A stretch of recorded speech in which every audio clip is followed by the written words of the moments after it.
प्यारे बच्चों, आज हमारा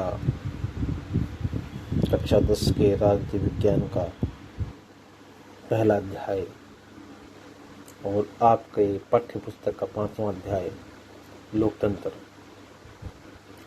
आज हम लोकतंत्र पढ़ेंगे कि लोकतंत्र क्या होता है, किस तरीके से काम करता है, कौन कौन सी अवस्थाएं रहती हैं जो इसके लिए सहायक होती हैं। लोकतंत्र का अर्थ देखिए, लोकतंत्र जो है वह अपने आप में एक बड़ा व्यापक शब्द है। लोकतंत्र को समझने के लिए हमें पहले एक गहराई में जाना होगा और हमें ये समझना होगा कि इस शब्द को उत्पन्न करने वाली कौन सी परिस्थितियां हैं कि जिन्होंने ये पैदा किया। देखिए, पहले राजतंत्र हुआ करता था, भीड़ तंत्र हुआ करता था, तानाशाही हुआ करती थी। उस समय कहीं न कहीं मिस्र और रोम के कुछ देशों में इन जो ताकतवर शासक जो हुआ करते थे, जो शक्तिशाली शासक हुआ करते थे, वे अपने साम्राज्य विस्तार के लिए क्रूरता की नीति को अपनाए हुए रहते थे। और क्रूरता का आलम ये रहता था कि राजा लोग जो है वो लड़ते लड़ते इतने क्रूर हो जाते थे कि ये अपने नागरिकों के प्रति भी उसी व्यवहार को उपयोग में लिया करते थे। कई राजा सनकी हो जाते, कई जो है जनता के प्रति शोषण का भाव ले लेते, अपना साम्राज्य बढ़ाने के लिए, अपने खजाने भरने के लिए, अपनी इच्छाओं की पूर्ति के लिए, अपने साम्राज्यवादी नीति के विस्तार के लिए ये भिन्न भिन्न तरह के हथकंडे अपनाया करते थे। तो अब क्या हुआ कि जनता जो है इन शासकों के विरुद्ध खड़ी होने लगी। और यूनान में जो है, मिस्र में और इन देशों में जो है धीरे धीरे जो है इसके प्रति विरोध उत्पन्न होने लगे। ऐसा नहीं, इंग्लैंड में, सभी देशों में धीरे धीरे हुआ, लेकिन इनकी शुरुआत जो है वो कहीं न कहीं अरस्तु के टाइम शुरू हो गई थी। पहला व्यक्ति राजनीतिक विज्ञानी था या पहला व्यक्ति था जिन्होंने सामंतशाही, जारशाही के विरुद्ध जो है वो आवाज उठाई और पहली बार जनता को बताया कि मतलब वास्तविक रूप से शासन जो होना चाहिए वो जनता का होना चाहिए और जनता का शासन ही लोकतंत्र की नींव होती है, जड़ होती है। जैसा कि नाम से ही हम जानते हैं, लोकतंत्र का मतलब ही क्या होता है कि जनता का शासन, जनता का राज। अब लोकतंत्र शब्द को समझने के लिए सबसे पहले हमें यह समझना होगा कि इसकी परिभाषा क्या है। तो लोकतंत्र के अर्थ में सबसे पहले हम देखें कि लोकतंत्र शब्द जो है उसका अंग्रेजी पर्यायवाची शब्द जो है वो डेमोक्रेसी है। अंग्रेजी पर्यायवाची शब्द जो है वो डेमोक्रेसी है। अब डेमोक्रेसी के अंतर जो है वो मतलब लोकतंत्र को परिभाषित किया गया है। डेमोक्रेसी शब्द जो है ये अंग्रेजी का शब्द है। जैसा कि आपको मालूम है कि अंग्रेजी जो है वो एक संभ्रांत भाषा है, लेकिन ये सभी भाषाओं का जोड़ तोड़ है। इसके अंदर दो ग्रीक के शब्द आते हैं, डेमोन्स और क्रेशिया। डेमोन्स शब्द जो है ये ग्रीक वर्ड है, ठीक है, और दूसरा शब्द है क्रेटिया, ठीक है। और क्रेटिया का मतलब होता है कि शक्ति का प्रदर्शन और डेमोन्स का मतलब होता है कि जनता की ताकत। वैसे राजनीतिक दृष्टिकोण से डेमोक्रेसी में डेमोन्स का भावार्थ होता है जनता या भीड़ का बल, ठीक है। जब जनता इकट्ठी हो जाती है तो अपने आप में वो एक शक्ति का पर्याय बन जाती है और शक्ति वह होती है जो अपनी इच्छा से अपने कार्यों का निरूपण या क्रियान्वयन करवा दे, ठीक है। तो इस तरीके से जो है ये डेमोक्रेसी बनी। अब क्रेशिया का मतलब शक्ति से, शक्ति का भावार्थ जो है, देखिए हम सामान्य भाषा में शक्ति और बल को एक ही तरीके से उपयोग में लेते हैं, ठीक है। क्रेशिया जो है शक्ति है, और जब जो आम जो बोलचाल की भाषा में जो हम शक्ति समझते हैं वो वाली शक्ति नहीं है, क्योंकि आम बोलचाल की भाषा में हम समझते हैं, हम कह देते हैं कि मैं इतना शक्तिशाली हूं, मैं ये कर सकता हूं, या मैं इतना शक्तिशाली हूं कि मैं वो कर सकता हूं। तो आम बोलचाल की भाषा में जो शक्ति का भावार्थ लगाया जाता है वो वास्तव में शक्ति का नहीं, बल्कि जो है वो बल का पर्याय होता है। बल और शक्ति सामान्य भाषा में सामान्य है, लेकिन राजनीतिक दृष्टिकोण से इनके बहुत गूढ़ अंतर है। तो यहाँ पे जनता की शक्ति का भावार्थ ये है कि जनता का बल नहीं, क्योंकि किसी भी बल होता है प्रकट शक्ति और शक्ति होती है अप्रकटेबल। जब हम अपनी शक्ति को प्रकट कर देते हैं, जैसे हम कहते हैं I am powerful that can I lift the table और लिफ्ट द चेयर और lift the other kind of things are the heavy weight. तो ये चीजें जो है जब हम ये कहते हैं तो दरअसल हम अपने शारीरिक बल का परिचय देते हैं, है ना।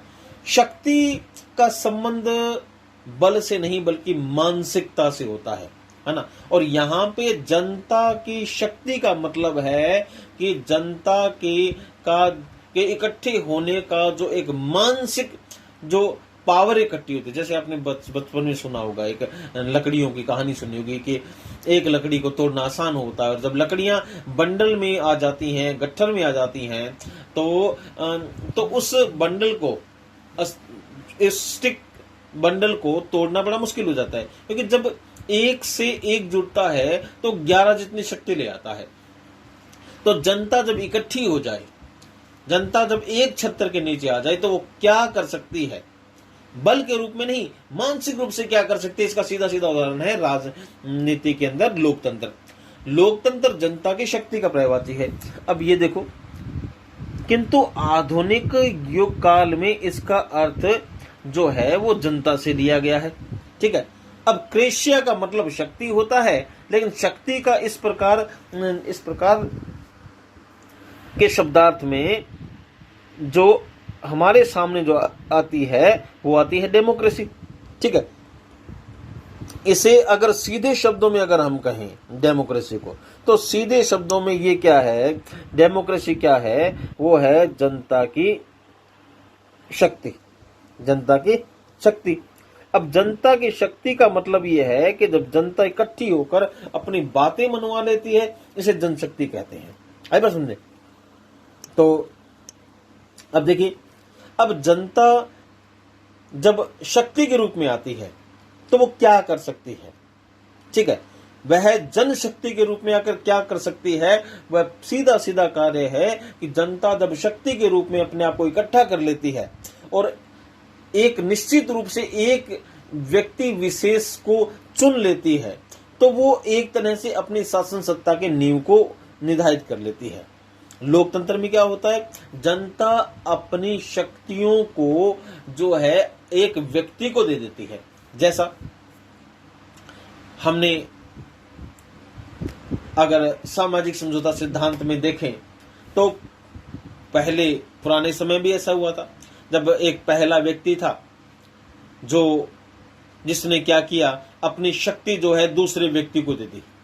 उसने कहा, साहब मैं तो सक्षम नहीं हूं अपना रक्षण करने के लिए, अपने परिवार के रक्षण के लिए, मैं अपनी शक्ति आपको दे सकता हूं अगर आप ऐसा करें तो।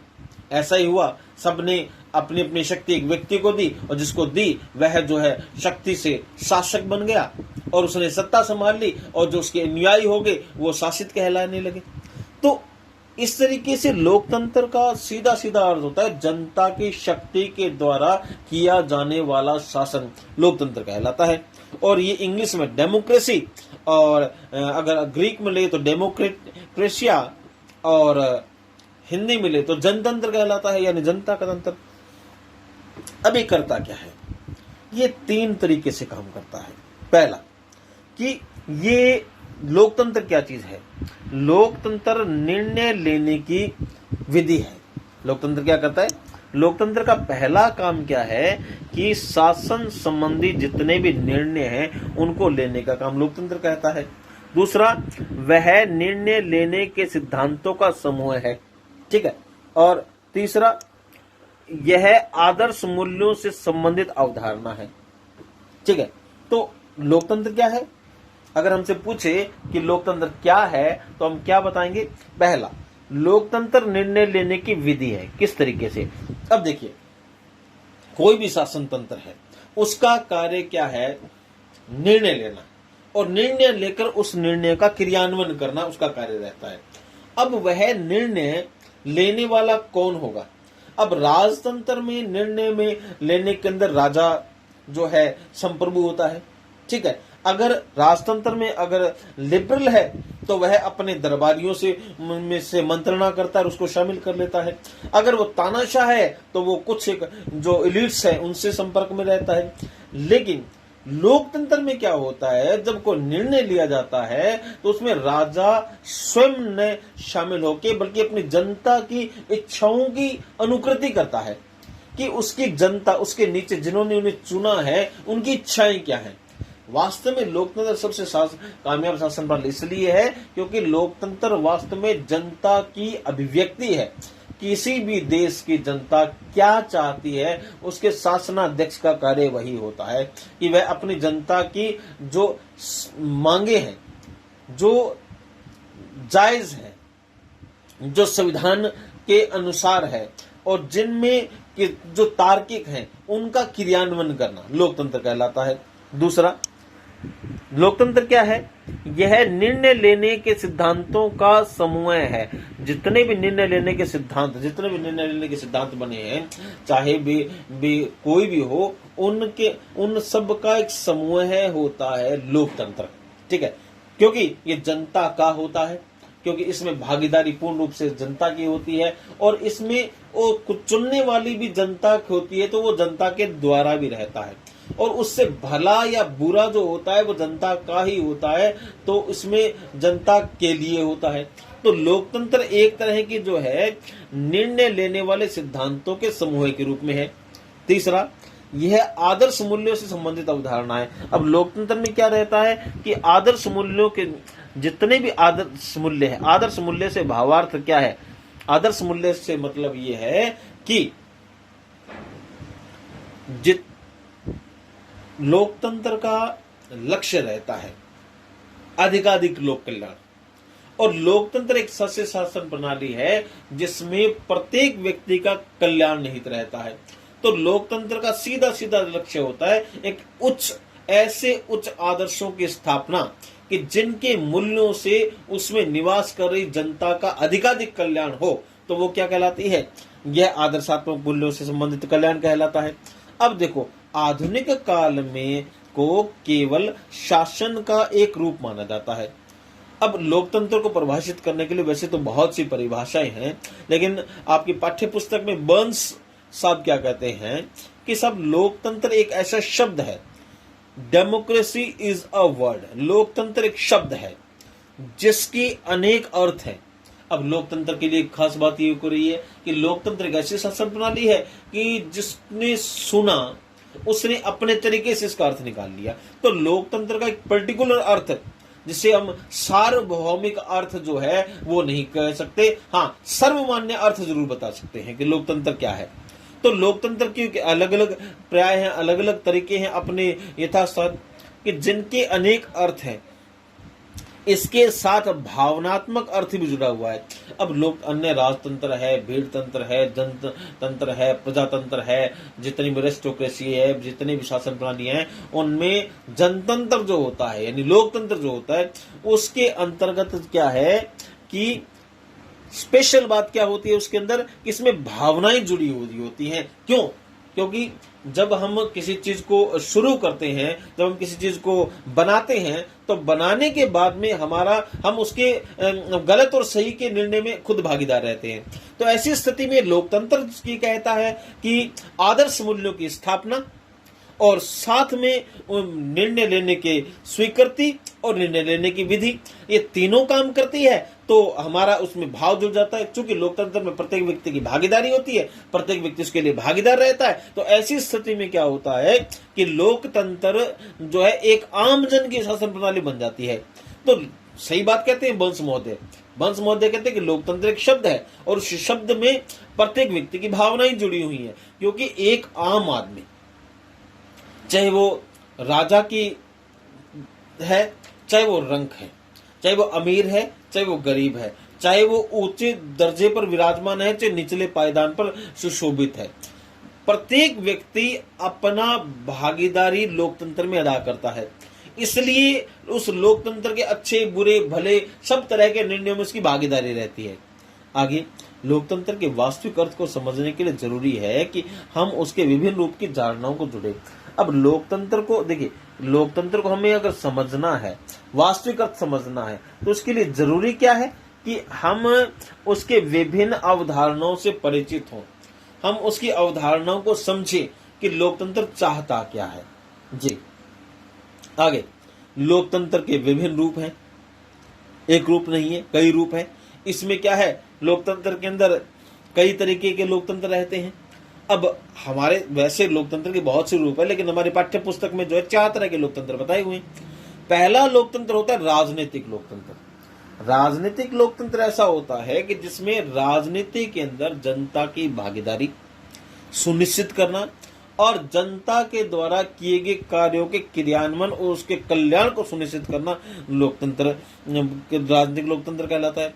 सामाजिक लोकतंत्र ये होता है कि समाज की लोकतंत्र में भागीदारी, कि एक समाज लोकतंत्र में किस प्रकार भागीदार हो सकता है। सामाजिक नीतियां, सामाजिक रीति रिवाज, सामाजिक संबंध, सामाजिक कर्तव्यों का निर्वाह किस प्रकार से किया जा सकता है। आर्थिक लोकतंत्र वह लोकतंत्र होता है जिसमें अर्थ कि किस तरीके से आर्थिक की नीतियों के क्रियान्वयन से लोकतंत्र को फायदा होता है। और नैतिक लोकतंत्र होता है हमारे नैतिक विषय विशेष के अनुसार लोकतंत्र की भागीदारी। तो अब इस तरीके से हमने आज पढ़ा कि लोकतंत्र क्या है और ये कितने तरह का होता है। सीधे से शब्दों में अगर एक रिकैप ले, लोकतंत्र क्या है, तो लोकतंत्र एक ऐसी शासन प्रणाली है जो जनता की है और जनता के द्वारा बनाई गई है और जनता के लिए काम करती है। लोकतंत्र जो है वो इसका नवीनतम और सबसे शुद्ध इंग्रेजी पर्यायवाची जो है वो डेमोक्रेसी है। डेमोक्रेसी तो ग्रीक शब्दों से बना है, डेमोस प्लस क्रेसिया। डेमोस का मतलब होता है जनता, भीड़, लोग, उनका समूह है, और क्रेसिया रहती है शक्ति। अब लोकतंत्र करता क्या है, तो बता दिए कि ये 3 काम करता है। जो निर्णय लेता है सिद्धांतों के समूह के रूप में और उच्च आदर्शों की स्थापना करता है। लोकतंत्र कितने तरह का होता है कि लोकतंत्र 4 तरह का होता है। राजनीतिक लोकतंत्र, सामाजिक लोकतंत्र, आर्थिक लोकतंत्र और नैतिक लोकतंत्र। आगे की जो वीडियो है हम उसमें देखेंगे कि किस तरीके से लोकतंत्र के ये जो 4 रूप हैं उनके भावार्थ क्या है।